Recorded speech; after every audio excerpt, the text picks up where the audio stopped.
유엔군이 국경을 향해 북진할 때 북한에는 이미 대규모 중공군이 들어와 있었다. 중공 모택동은 유엔군이 38도선을 넘어오자 스탈린, 김일성과 논의한 후 총 60만 명의 중공군을 파병하기로 했고 19일 만에 1차 26만여 병력이 은밀히 압록강을 건너 입북하고 있었다.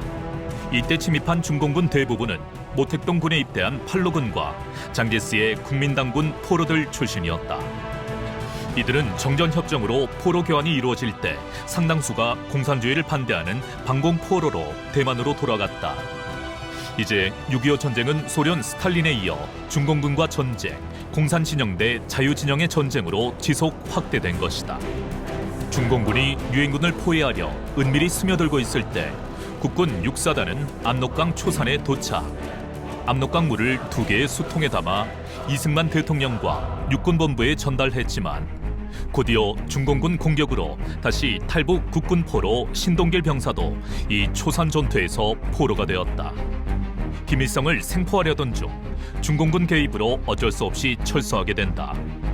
이 과정에서 개막원 장진호에서 미 해병대가 10만 명 중공군 포위망을 혁파한 전투가 미 해병대 최악의 전투로 기록된다.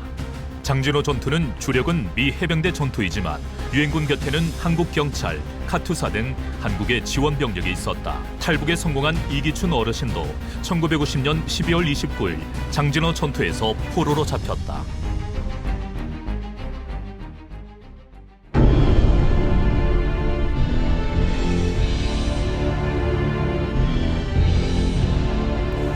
유엔군은 배에 선적해야 할 무기와 군수물자를 폭파하고 대신 10만 명 피난민을 태워 해상으로 철수한 전쟁사의 유례를 찾을 수 없는 해상 철수 작전에 성공한다.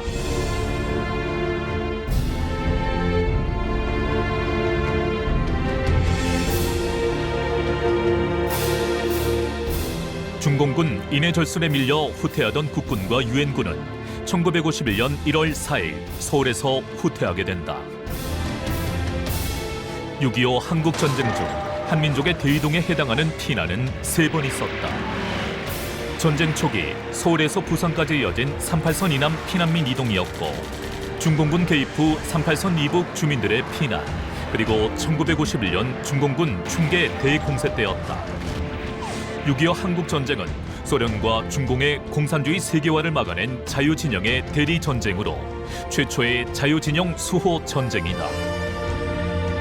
가족을 남기고 다시 돌아올 줄 알았던 이북에서 남아한 피난민들은 지금까지 지구촌 유일한 분단 국가의 고통을 감내하며 영원히 이산 가족이 된다.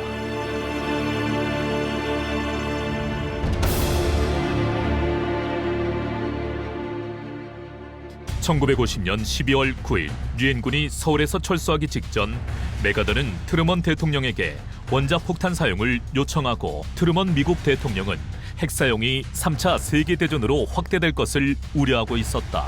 이로 인해 트루먼 대통령과 메가더의 대립은 심각해졌다. 중공군은 유엔군의 반격 직후 4차 공세를 단행하여 지평리, 원주 일대에 큰 손실을 보면서 격렬한 전투를 벌였다. 그러나 유엔군이 작전의 주도권을 회복하여 3월 15일 서울을 탈환하고 여세를 몰아 3월 말에 38선을 회복하였다. 1951년 7월 휴전협정 이야기가 군인들 사이에서 나오기 시작했다. 유엔군과 북중연합군은 1951년 6월 한반도 문제를 더는 군사적으로 해결하기 어렵다고 판단하고 협상으로 해결하고자 하였다. 1951년 7월 10일부터 휴전회담을 시작한다. 그러나 이승만 대통령은 단독으로라도 싸울 것이라며 휴전 협상에 완강히 반대하며 한미 상호 방위 조약, 미국의 원조 보장, 해군의 봉쇄와 지속적인 공중 방어와 국군의 전력 증강을 요구한다.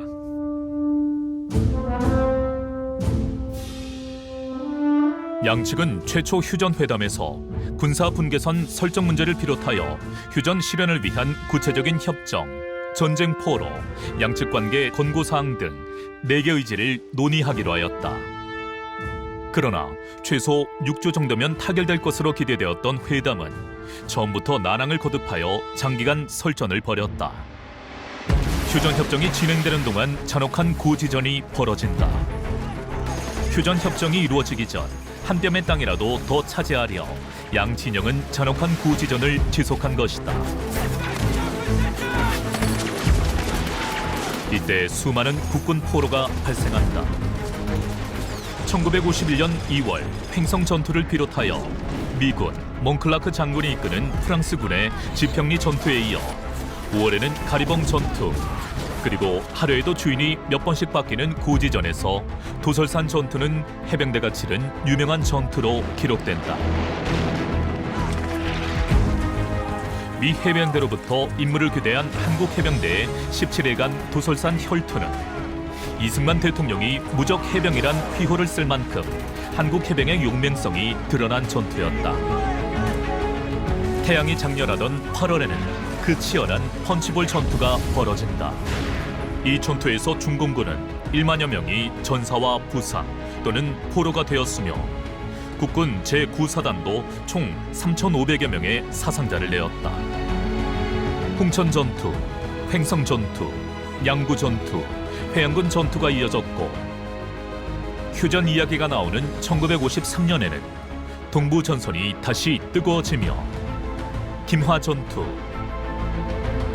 금성지구 백마고지, 강원도 고성 제암산 전투가 이어진다. 폭차필 전투도 빠질 수 없는 전투다. 춘천 화천지구 전투, 김하지구 전투 등에서 전과를 올린 태국군은 1951년 11월 경기도 연천 폭찹고지를 끝까지 지켜냈고 그들의 용맹함에 리틀 타이거란 별칭을 얻었고 우리 폭찹을 잘 돌봐줘라는 낙서를 벙커에 남기며 미 7사단 31연대와 임무 교대했다. 6.25 전쟁 최후의 대규모 전투는 금화 지역 전투이다. 이 전투는 6월 중부전선 전략적 요충지인 금성 돌출부를 장악하려는 대규모 공세에 이어 7월에는 이승만이 휴전에 반대하며 반공포로를 석방하자 격분한 모택동이 유엔군보다 국군을 표적으로 최대 규모의 대공세를 명령했다. 이처럼 휴전을 눈앞에 두고 벌어진 전투에서 붙잡힌 국군 포로가 많아진다. 잔혹한 전투가 진행되는 동안에도 인간애가 꽃피우기도 한다. 터키군의 유벨란 고아들 사랑도 있었고 특히 파란 눈의 성자로 불리는 위트컴 장군의 헌신적인 인간애는 고개를 숙이게 한다. 1953년 11월 부산에 큰 불이 나 3만 명의 이재민이 발생했다.